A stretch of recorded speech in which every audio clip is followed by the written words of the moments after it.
ఓం శ్రీ మాతరే నమః. శ్రీ గురుభ్యో నమః. అమ్మవారి పిలుపు ఛానల్కి స్వాగతం అండి. ఆ అమ్మవారి యొక్క ఆశీస్సులు మనపై ఎప్పుడు ఉండాలని మనస్ఫూర్తిగా కోరుకుంటూ ఈరోజు వీడియో అయితే స్టార్ట్ చేయబోతున్నాను ఫ్రెండ్స్. ఈరోజు వీడియోలో అమ్మవారి పిలుపు ద్వారా మనకు అందబోయేటువంటి సందేశం ఏమిటి అంటే, బిడ్డ తొందరపడి నెట్టివేయకు, నీ కల నెరవేరబోతుంది. మరి నీవు ఊహించినటువంటి ఒక గొప్ప అదృష్టము అనేది నీ ముందుకు రాబోతుంది అనే అమ్మవారు అయితే ఈరోజు ఈ విధంగా ఈ సందేశాన్ని అయితే మన ముందుకు తీసుకొచ్చారండి. మరి ఈ సందేశంలో ఉండే పరమార్థాన్ని ఇప్పుడు మనం వివరంగా తెలుసుకుందాం. ఇక వీడియో స్టార్ట్ చేసే ముందుగా అందరికీ ఒక చిన్న రిక్వెస్ట్ ఫ్రెండ్స్, మా ఛానల్ ఎవరైనా కొత్తగా చూసినటువంటి వారు ఉంటే మా ఛానల్ అయితే సబ్స్క్రైబ్ చేసుకుని మా వీడియో మీకు నచ్చితే ఒక చిన్న లైక్ చేసి సపోర్ట్ చేయడం మాత్రం అసలు మర్చిపోకండి. ఇక అమ్మవారు ఈరోజు మనకు ఏం తెలియజేయబోతున్నారు అంటే, నీ యొక్క మనస్తత్వం అనేది చాలా గొప్పగా ఉంటుంది. ఎందుకంటే అందరితో ప్రేమగా మాట్లాడతావు, అబద్ధాలు అసలు మాట్లాడవు, ఏదైనా సరే ఉన్నది ఉన్నట్లుగా కుండ బద్దలు కొట్టే విధంగా మాట్లాడుతావు.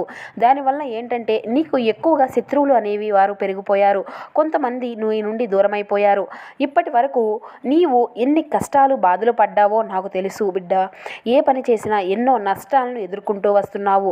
జీవితంలో డబ్బును బాగా సంపాదించాలి అని అనుకుంటావే కానీ ఏది కూడా నీవు కన్నటువంటి జరగడం లేదు అని బాధపడుతూ ఉంటున్నావు కదా. అందువల్ల చాలా నీవు నిరుత్సాహపడుతూ వస్తున్నావు. నీకు నచ్చినవన్నీ కూడా వదిలిపెడతావు. నీ వారి కోసం, అలానే నీ గురించి పట్టించుకునేటువంటి వాళ్ళే లేరు అని చాలా బాధపడుతూ ఉంటావు. ఇక నీకు నీ యొక్క కుటుంబం యొక్క బరువు బాధ్యతలు అనేవి చాలా అధికంగా ఉంటాయి కదా. వారి కోసం నీ యొక్క అహర్నిశలు కష్టపడుతూనే ఉంటావు. అయినప్పటికీ నాకంటూ ఒక మంచి జీవితం ఇవ్వడం లేదు అని చెప్పి ఎంతో కుమిలిపోతూ ఉంటున్నావు కదా. చూడు, ఈరోజు నువ్వు వినబోయేటువంటి ఈ యొక్క శుభవార్త నీ యొక్క దశను మార్చేటువంటి శుభవార్త. అలాంటి ఎటువంటి ఆటంకము అనేది లేకుండా ఈరోజు నీకు అనేది ఉండబోతుంది. నీవు ఏ పని చేయాలన్నా కూడా అది నీకు తప్పకుండా విజయాన్ని వరిసే విధంగా చేస్తుంది. డబ్బు పరంగా అయితే చాలా బాగా కలిసి వస్తుంది. ఈరోజు మీ ఇంట్లో కూడా డబ్బు అనేది పెరిగేటువంటి సూచనలు అయితే అధికంగా కనబరుస్తూ ఉన్నాయి. నీవు పడినటువంటి కష్టానికి తప్పకుండా నీ యొక్క శ్రమకు తగినటువంటి ఫలితం అనేది ఖచ్చితంగా వస్తుంది. మంచి శుభవార్తను నీవు ఈరోజు వింటావు అని చెప్తున్నాను కదా. కుటుంబంలో ఉన్నటువంటి ఇబ్బందులు అన్నీ కూడా తొలగిపోవడం నీ యొక్క కళ్ళారా నీవే చూస్తావు.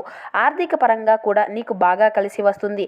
ఇంట్లో సంపదలు పెరిగి రెట్టింపు అయ్యే విధంగా నేను చేస్తాను. ఇక ఆగిపోయినటువంటి పనులు అన్నీ కూడా పూర్తి చేసే విధంగా ఈరోజు నేను చేయబోతున్నాను. నీ జీవితంలో కొన్ని మార్పులు అనేవి రావడం నీవు చూస్తావు. కష్టాల నుండి విముక్తి అనేది నీకు లభిస్తుంది. నీవు పట్టినటువంటి దరిద్రము మొత్తము కూడా నీ నుండి తొలగిపోబోతుంది. తెలివితేటలు, ధైర్యము ఇవన్నీ కూడా నీకు అధికంగానే ఉన్నాయి కదా. ఏ పని చేసినా ఎక్కడ ఏ విధంగా ఉండాలి అన్నది కూడా నీకు బాగా తెలుసు. నీకు ఏ సమస్య వస్తే ఎలా ఎదుర్కోవాలో కూడా తెలుసు. మరి ఇన్ని తెలిసినటువంటి నీకు కూడా ఎందుకు అలా నిరుత్సాహపడుతూ ఉంటావు ప్రతి విషయంలో? నీవు ఎవరిని కూడా మోసము అనేది చేయవు, కానీ నిన్నే కొంతమంది మోసం చేస్తూ ఉంటారు కదా. మరి నీకు మాత్రం మంచి అనేది భవిష్యత్తు శుభ్రంగా ఉండబోతుంది బిడ్డ. ఎందుకంటే నీ యొక్క మంచి మనసుకు ఏది కూడా కష్టము అనేది లేకుండా చూసుకుంటాను అని ఎప్పుడో నీకు మాట ఇచ్చాను. కాబట్టి నీ చేయి ఎప్పుడు కూడా నేను విడిచిపెట్టను. చూడు, నీకు అదృష్టము అనేది నీకు చాలా అనుకూలంగా మారితే ఎలా ఉంటుందనేది ఈరోజు నేను నీకు తప్పకుండా చూపిస్తాను. ఇక నీకు సంపాదన అనేది కూడా చాలా అధికంగా పెరుగుతుంది. నీవు ఏదైతే కోరావో అదే ఆ యొక్క జీవితాన్ని నీకు ఈరోజు నీ ముందు ఉంచబోతున్నాను. ఇన్ని ప్రయత్నాలు చేశావో, ఎంత జాలి గుణమో నీకు అదేవిధంగా ఎంత ఎక్కువగా ఉంటుందో అంతగా నిన్ను నమ్మినటువంటి వాళ్ళు అందరూ కూడా బాగుపడ్డారు. కానీ నీవు మాత్రం ఎవరి నుండి కూడా ఎటువంటి సహాయాన్ని అనేది తీసుకోకుండా, కనీసం నీకు అనేది సహాయము అనేది అందించేటువంటి వారు కూడా లేకుండా ఈరోజు నిన్ను ఎవరూ కూడా పట్టించుకోనటువంటి రోజుగా మిగిలిపోయింది. కాబట్టి నీవు నన్ను నోరు తెరిచి అడిగావు కదా తల్లి, నేను ఎప్పుడూ కూడా ఏది కూడా అడిగింది లేదు నా జీవితంలో. నేను ఎప్పుడూ కూడా నిన్ను ఏమీ మరీ కోరింది కాడా నాకు అంటూ ఏదీ లేదు.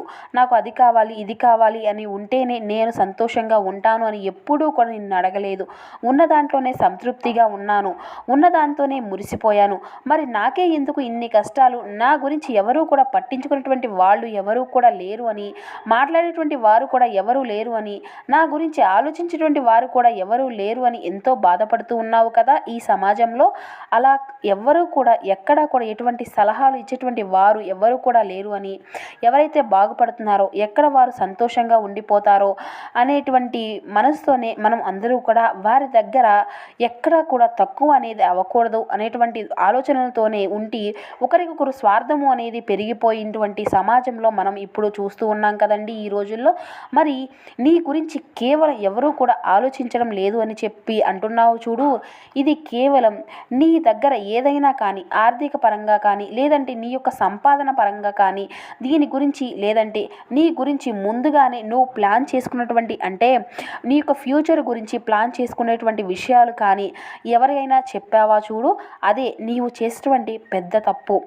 ఆ యొక్క తప్పును నీవు ఎదుటి వ్యక్తులపైన చెప్పినప్పుడు నీకు అనేటువంటివి ఒక ప్లాన్ వేరే వాళ్ళు తప్పకుండా పాటిస్తూ ఉంటారు కదా. మరి అలాంటప్పుడు ముందు లాభాలు అనేవి అవతలి వాళ్ళకే వెళ్ళిపోతుంది కదా. కాబట్టి నీవు అనుకున్నటువంటి పనిని నీవే చేయాలి. నీవు అనుకున్నటువంటి పనిలో కేవలం నీవు ₹1 వచ్చిన తరువాతే దాని గురించి ఎవరికైనా కానీ తెలుసుకున్నటువంటి వ్యక్తులకు కానీ లేదంటే నిజంగా నిస్వార్థంగా ఉండేటువంటి వ్యక్తులకు కానీ చెప్పేస్తే బాగుంటుంది. ఒక సహాయంగా అది మిగిలిపోతుంది. అంతేకాని అవసరం లేనటువంటి వారికి చెప్పి అలాగే నీ గురించి నీవు అన్ని విషయాలు కూడా చెప్పుకొని ఈరోజు వారి ముందు చాలా అంటే చాలా తక్కువైపోయావు. కాబట్టి ఈ విషయాలన్నీ కూడా నీకు పెద్దగా అవగాహన అనేది లేకపోవచ్చు. ఈరోజు నీకు ఒక స్పష్టత ఇవ్వాలి అని ఈ యొక్క సందేశ రూపంలో నీ ముందుకు ఈ విధంగా వచ్చాను బిడ్డ. నీవు అంటే చాలా జాలి గుణము అనేది అధికంగా ఉంటుంది, నీకు అతి మంచితనము అనేది అధికంగా ఉంటుంది. కాబట్టి అందరినీ కూడా గుడ్డిగా నమ్మేస్తూ ఉంటావు. చూడు, టెన్షన్ అనేది అధికంగా తీసుకోకు. ప్రతి దానికి కూడా టెన్షన్ పడుతూ ఉంటావు. ఎప్పుడూ కూడా భవిష్యత్తు గురించే ఆలోచిస్తూ ఉంటావు. అలాగే ఈరోజు నీకు నా యొక్క అనుగ్రహము అనేది అధికంగా లభించబోతుంది. మరి కాబట్టి ఈ రోజున మాత్రం చాలా అంటే చాలా అనుకూలమైనటువంటి రోజుగా నీ జీవితంలో మిగిలిపోయేటువంటి గుర్తుండిపోయేటువంటి రోజుగా ఈరోజు అన్ని రకాలుగా కూడా అన్ని విషయాల్లో కూడా నీకు అతి ఉత్తమమైనటువంటి గొప్ప రోజుగా నిలవబోతుంది. మరి ఎన్నో రకాల దుష్ట శక్తుల నుండి ప్రమాదాల నుండి నిన్ను నేను కాపాడుకుంటూ వస్తున్నాను. ఎటువంటి చెడు ప్రభావం అనేది పడకుండా నీకు తోడుగా ఉన్నాను. మరి ఇన్ని చేసినటువంటి నేను ఈరోజు నీకు సహాయం చేయలేనా? చూడు, ఈరోజు తప్పకుండా నీకు సహాయం చేయవలసినటువంటి ఒక ముఖ్యమైనటువంటి పని అనేది నాకుంది. అది ఏంటి అంటే నీ దగ్గరలో ఏ ఆలయం అయితే ఉంటుందో ఆ ఆలయం దగ్గరకు వెళ్ళి 11 ప్రదక్షిణాలు చేసుకొని అక్కడ ఒక కొబ్బరికాయను కొట్టుకొని కాసేపు ప్రశాంతంగా కూర్చొని నీ మనసులో ఉండేటువంటి బాధను అంతా కూడా అక్కడ చెప్పుకో. అలాగే నీకు ఏదైతే సమస్య అనేది ఉందో, దేని గురించి అయితే నీవు లోటు ఉంది అని చెప్పి బాధపడుతూ ఉంటున్నావో దానికి సంబంధించినటువంటి అన్నీ కూడా నీ మనసులో చెప్పుకొనిరా. అవన్నీ కూడా తొలగిస్తాను. కుటుంబంలో అందరూ కూడా సంతోషంగా ఉండాలి అని, నీ చుట్టూ ఉన్నవారు అందరూ కూడా బాగుండాలి అని చెప్పి అనుకో. ఈ రోజున నీ మీద ఉండేటువంటి ప్రతి ఒక్క కన్ను కూడా ఏదైతే నరదిష్టి అలాగే ఏదైతే చెడు దృష్టితో నీ మీద చూస్తూ ఉన్నటువంటి కళ్ళు అనేవి ఉన్నాయో అవన్నీ కూడా తొలగిపోతాయి. ఎవరైతే నీకు కీడును తలపెట్టాలి అని నీకు ఉన్నటువంటి శత్రువులు అందరూ కూడా పూర్తిగా నీ నుండి తొలగిపోతారు. కాబట్టి ఇంత అమూల్యమైనటువంటి రోజును ఈ రోజు కనుక నీకేదైతే నీవు చేసేటువంటి ప్రతి పనిలో కూడా నీకు ధనలాభం అనేది కలుగుతుంది. కాబట్టి ఇంత మంచి అవకాశాన్ని అయితే అస్సలు ఈరోజు వదులుకోబాకు బిడ్డ.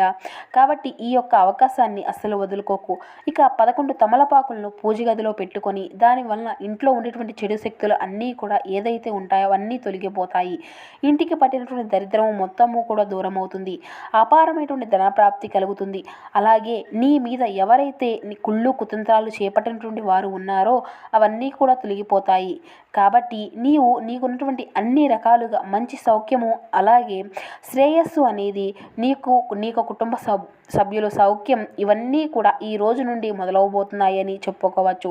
సమాజంలో ఉండేటువంటి గౌరవం కూడా నీకు తప్పకుండా రెట్టింపు అయ్యే విధంగా చేయబోతున్నాను.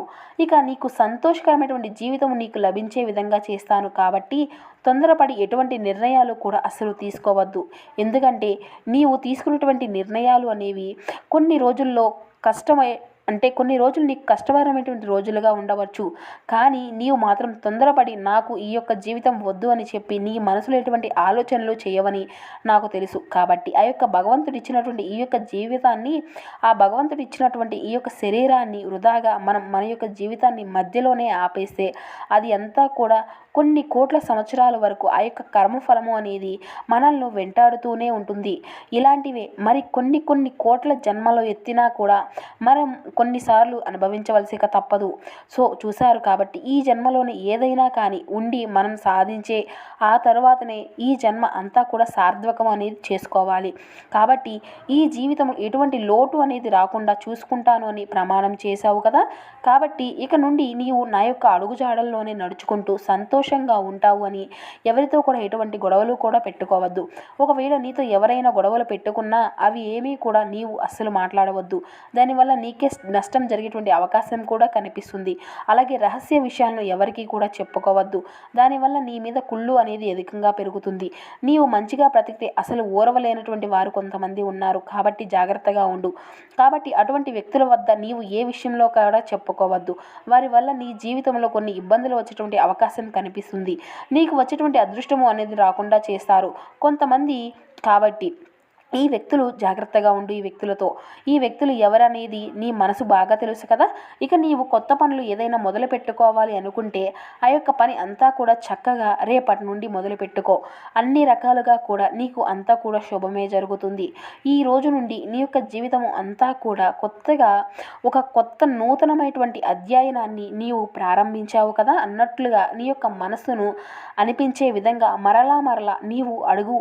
తల్లి, ఈరోజు నేను చాలా ప్రేమగా ఆప్యాయంగా ఈరోజు ఎవరైతే నా యొక్క భక్తురాలు ఇంత నిరుత్సాహంతో కుమిలిపోతూ నీ బాధలో ఈరోజు ఈ తల్లిని అడిగినటువంటి ప్రతి ప్రశ్నకు కూడా ఈ తల్లి దగ్గర నుండి వచ్చినటువంటి మంచి సరైనటువంటి సమాధానం మీకు దొరికింది అని చెప్పి అనుకుంటున్నామండి.